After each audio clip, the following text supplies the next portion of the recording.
Alors effectivement, une tribune très alarmiste et très alarmante dans le journal du dimanche, il y a 2 jours.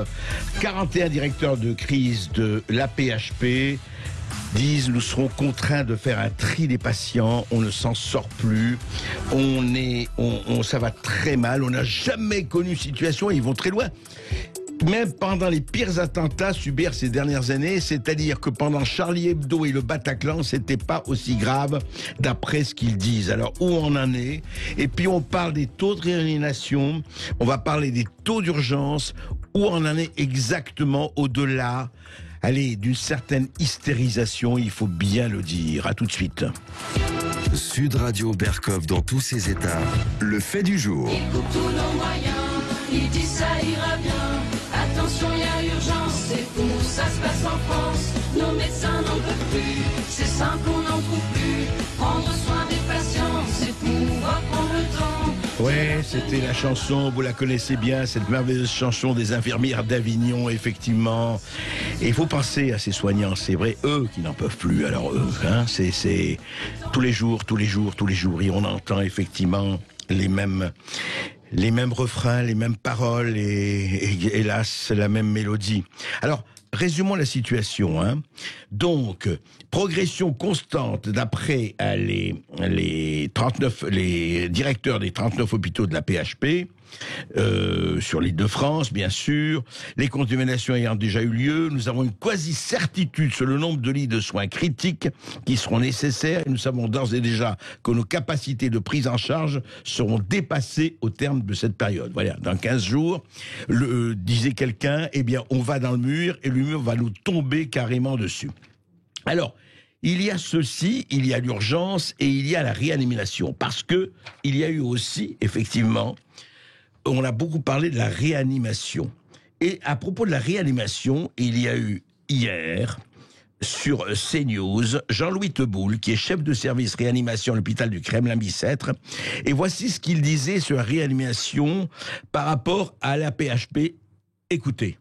Les gens de la PHP, comme vous dites, font de l'anticipation un petit peu pessimiste parce qu'ils veulent anticiper, ils ne veulent pas se faire prendre de court par rapport à une vague importante qu'on ne pourrait pas gérer. Donc on est bien dans des prévisions. Moi, je suis sur les chiffres, les 2 indicateurs que je viens vous donner, à savoir le nombre d'hospitalisations conventionnelles à la PHP comme en Île-de-France, qui arrête d'augmenter de façon exponentielle, et c'est une bonne nouvelle. Alors il faut que ça se confirme, enfin ça fait quand même 3-4 jours maintenant, et puis peut-être avoir le nombre de contaminations qui ne va pas en augmentation, bien que nous sommes lundi et tout n'est pas compté. Alors, Gérald Kierzek, bonjour. Bonjour. Bonjour, vous êtes médecin urgentiste, vous êtes directeur médical du site Doctissimo et évidemment chroniqueur santé, et on est toujours heureux de vous accueillir. Alors, qu'est-ce qui se passe exactement? D'un côté, on dit, écoutez, on va dans le mur. D'un autre côté, on entend Jean-Louis Teboul, chef du service Réa, qui dit, attention, on fait l'anticipation, on fait peut-être de l'anticipation pessimiste. Et alors, on entend tout et on se dit, ah là, la situation est très grave. Alors, du matin au soir, j'étais encore dans une antenne de télévision hier, on vous montre des courbes, les gens disent mais regardez ça monte, l'autre disent mais non c'est à plat. Alors écoutez, éclairez notre lanterne parce que il y a d'un côté une tentation effectivement de dire attention c'est grave et derrière reconfinement ou pas reconfinement, ou alors de dire oui écoutez c'est grave mais attention il faut raison garder. Gérald Kierzek. Bien sûr que c'est grave, mais il faut raison garder. Et je crois que Jean-Louis Teboul, qui est chef de service de réanimation, il garde la tête froide, il ne panique pas, et je pense que c'est une bonne attitude. J'avais appelé il y a quelques jours à dire il ne faut pas céder à la panique Oui. Quand on est médecin, mais quand on est politique également. Et là, je trouve que, moi j'étais un peu stupéfait de ces tribunes qui sont complètement alarmistes et qui donnent à la population une vision apocalyptique qui n'est pas la réalité. C'est-à-dire que les services de réanimation sont sous tension, c'est une crise structurelle. On a été, rappelez-vous, il y a quelques années, j'étais avec Patrick Pelloux, Christophe Prudhomme, on était plusieurs à dénoncer le manque de moyens, le manque de lits d'hospitalisation. Oui, il y a une tension et il y a une crise structurelle sur les réa parce qu'il y a un manque chronique de lits. Après, quand on regarde à date, effectivement, c'est de l'anticipation pessimiste. C'est même plus que de l'anticipation pessimiste. C'est se fier à des modèles qui ne sauront pas, et en tout cas on l'espère, la réalité. Parce que ces modèles mathématiques, ils tiennent pas compte de l'immunité, ils tiennent pas compte de la vaccination. On l'a vu entre le modèle de l'INSERM ou le modèle du Conseil scientifique de janvier qui prédisait la catastrophe et la réalité. Moi, encore une fois, c'est pas une histoire d'opinion. Je regarde la réalité. La réalité, c'est quoi? C'est que on est, en termes de nombre de passages Covid aux urgences, à 27% du pic de la première vague. Un quart. Oui. On regarde la réanimation, on est à 55% de la première vague. C'est-à-dire que c'est un tout petit peu plus de la moitié de la première vague. Donc, voilà, 1484 malades. La mortalité, c'est quand même important, la mortalité. Elle est en tendance baissière depuis début février. Donc, comme le disait Jean-Louis Teboul, on a des indicateurs positifs. Je regardais juste avant l'émission, à l'instant, quel était l'état des lits. En Île-de-France, 720 lits de médecine disponibles. Plus de 180 lits de réanimation disponibles. Ça veut dire quoi? Ça veut dire qu'il faut arrêter de faire peur aux gens, de terroriser la population, parce que ça a des conséquences. Ça a des conséquences psychologiques, ça a des conséquences sur des gens qui sont terrés chez eux, ça a des conséquences sur des gens qui ne veulent plus venir se faire soigner.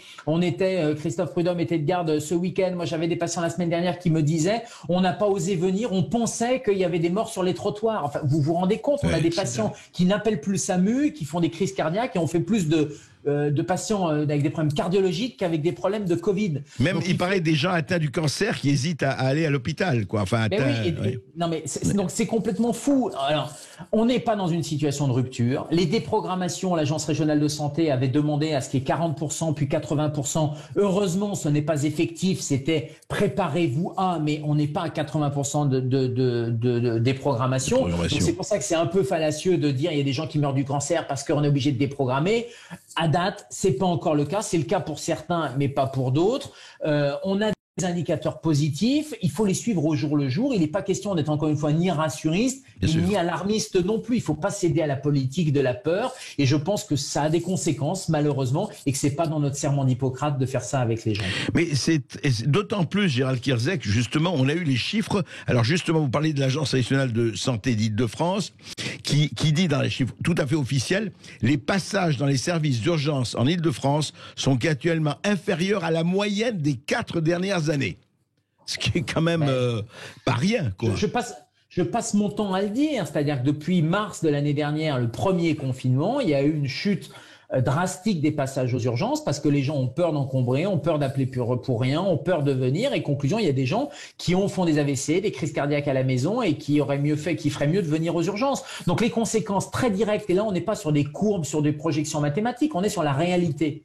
Un discours dramatique à la télé, dans les journaux, etc., a pour conséquence d'effrayer la population, de terroriser la population, et a pour conséquence un refus de soins parce que les gens ne veulent pas venir à l'hôpital. Et ça a des conséquences, et c'est une responsabilité. Donc encore une fois, c'est sans nier l'état de tension des réanimations, c'est sans nier l'état de fatigue des réanimateurs. Et depuis des mois et des années, j'allais dire chapeau à ces services-là parce que ils sont en flux tendu en permanence. Mais plutôt que de faire des tribunes comme ça, il ferait mieux déjà ils auraient mieux fait il y a quelques années de ne pas cautionner les fermetures de lits pour certains d'entre eux. Je pense que ça aurait été important. Et puis surtout de dire on a besoin de lits pérennes et on va adapter les choses, et surtout d'avoir un discours un peu plus apaisant, moins alarmiste avec la population. Parce qu'encore une fois, quand vous avez des psychiatres, je pense au professeur Duverger là qui intervenait à Nantes en disant que les adolescents sont dans un brouillard, il n'y a pas de perspective, vous avez des tentatives de suicide, les choses sont juste dramatiques. Mais justement, docteur Kierzek, deux choses. D'abord, vous avez vu l'article du Canard enchaîné et il y a quelques jours. Enfin, le Canard enchaîné n'est pas spécialement un adepte des fake news. En général, il vérifie que, alors moi, ça m'a scié entre mars 2020 et mars 2021, c'est-à-dire en plein Covid, on aurait supprimé 800 lits en Île-de-France. C'était les chiffres du Canard. Ça m'a... Ben bien sûr, donc on peut pas faire des tribunes alarmistes et puis par les mêmes qui ont cautionné que ça soit médico-administratif, une espèce de technostructure médico-administrative, qui ont cautionné, organisé depuis des mois ou des années ces fermetures de lits. Moi, je suis un des défenseurs de l'hôpital public, mais depuis des années, reprenez les archives, etc. Que ça soit pour l'Hôtel-Dieu, mon hôpital, avec ses fermetures de lits, ou d'autres hôpitaux, avec Prudhomme, avec Pelou, avec d'autres médecins de terrain, parce qu'on est au quotidien sur le terrain et on n'est pas dans des bureaux. Vous êtes sur le terrain, absolument. On défend ces lits-là. Et donc cette crise, c'est pas un virus qui tue à 80%. C'est un virus où il faut rappeler le taux de mortalité qui est de moins de 0,2%. 85 ans la médiane d'âge des gens qui décèdent malheureusement, ou des gens déjà très fragiles. Et il faut le rappeler, c'est pas la peste, c'est pas 40% ou 80% de mortalité, mais il y a un problème structurel. On a un problème sur les réanimations. Donc, si on a un problème sur les réanimations, il faut peut-être créer des lits de réanimation. Peut-être pérenne. Jean Verdier, c'est un hôpital où l'AREA est prête à réarmer. Il n'y a pas que l'AREA dans la vie non plus, il y a aussi les lits de médecine. Moi, j'ai dit sur d'autres antennes qu'à l'Hôtel-Dieu, on a 100 lits, non pas de réanimation, mais d'oxygénation. On peut oxygéner les malades. Il y a moins besoin de ressources spécialisées. Tout est prêt, les fluides sont prêts, l'oxygène est prêt. Pourquoi on ne fait pas un hôpital Covid au cœur de Paris, par exemple, si on a un débordement ou si on craint un débordement? Moi, j'aimerais que mes confrères, mes collègues réanimateurs, prennent ces solutions plutôt que soit des Cassandres à dresser un tableau complètement apocalyptique qui, encore une fois, à date, n'est pas la réalité. Mais alors juste, Gérald Kierzek, je ne vous demande pas de vous transformer en psychanalyste ou en psychologue, mais quand même, pourquoi, et puis ce n'est pas nouveau, ce n'est pas d'hier, pourquoi ce discours alarmiste, pourquoi ce discours pratiquement apocalyptique ou collapsologue en permanence? Dès qu'il y a quelque chose qui montre une certaine stabilité, ça arrive en masse dans les médias et ailleurs, un certain nombre de gens qui disent « Ah non, c'est fini, si on se confine pas tout de suite, on est foutu, c'est la fin, quoi ». C'est quoi la motivation? Il y a une espèce de prisme un peu biaisé, c'est-à-dire que les réanimateurs, et ils sont dévoués, ils sont pour leurs malades, et ils sont sur le terrain depuis des années. Je pense qu'ils sont aussi fatigués, les équipes sont fatiguées, les équipes paramédicales, les infirmières, les aides-soignants. D'ailleurs, on a du mal à les mobiliser parce que il y a cet épuisement, mais encore une fois, pas depuis des mois, il est depuis des années. Et donc, du coup, cette fatigue-là peut, et ce prisme en réa, on voit que des malades graves. C'est épuisant de voir que des malades graves. Bien sûr. Et donc, ils voient des malades qui rentrent, des malades qui sortent. C'est en flux tendu, c'est-à-dire que l'hôpital est en flux tendu. Et donc, ils ont cette vision, mais c'est un prisme qui est un peu biaisé sur la vision qu'ils peuvent avoir. Moi, j'essaie de dézoomer. Je fais pas d'opinion, je fais pas de politique. J'explique. Il y a des chiffres. On regarde ces chiffres-là. Je vois ce qui se passe avec mes collègues de terrain aux urgences, des SOS médecins, les médecins généralistes, on n'en parle pas beaucoup, qui voient beaucoup de malades et qui les traitent. Et c'est important, de prendre en charge cette vision un peu plus large que la réanimation, surtout qu'il y a des gens qui guérissent du Covid, qu'on sait les traiter. Et ça, c'est extrêmement important. Et c'est pas uniquement la réanimation qui est c'est une fraction infime des patients. Importante, mais c'est vraiment le bout de la chaîne. Et faire un chantage au tri, je trouve que c'est pas bien, surtout que ce tri, c'est la ligne rouge absolue. Évidemment qu'il n'est pas question, pour des raisons de manque de lits, de trier des patients, évidemment, et on n'est pas dans cette situation-là. Non, tout à fait. Et puis vous faites bien de rappeler qu'effectivement, il y a les traitements, il y a des médecins, il y a voilà, il faut voir le tableau dans sa totalité. Mais c'est vrai que ça n'arrange rien d'avoir pratiquement tous les 3 jours des gens qui disent c'est fini, ça y est, parce que le politique derrière, et c'est tout le problème des rapports de la médecine et de la politique, qui dirige, Gérald Kierzek, c'est ça, that is the question. Écoutez, moi, je fais pas de politique. Je vous lis juste une phrase du serment d'Hippocrate. Je ne tromperai jamais leur confiance, en parlant des patients, et n'exploiterai pas le pouvoir hérité des circonstances pour forcer les consciences. Et j'ai l'impression qu'actuellement, avec ce discours un peu alarmiste ou catastrophiste, on veut forcer un peu les consciences ou forcer une décision politique. Bien, merci Gérald Kierzek, merci. Et puis c'est bien de rappeler le serment d'Hippocrate et non pas certains qui font des sermons d'hypocrites.